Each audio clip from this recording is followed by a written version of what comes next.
needs to be, but he's 19, and that's going to come. But he has a great sense for the game. He has a great sense for the game. He can pass, he can shoot, he runs the floor, he's athletic, he contests every shot.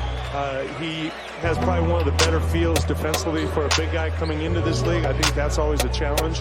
And from what I saw yesterday, he has a good feel for it defensively. So I'm really not concerned about his offense. That's going to come because he's too skilled not for it to come. You know, people with all the talk, all the different teams that have reloaded, you know,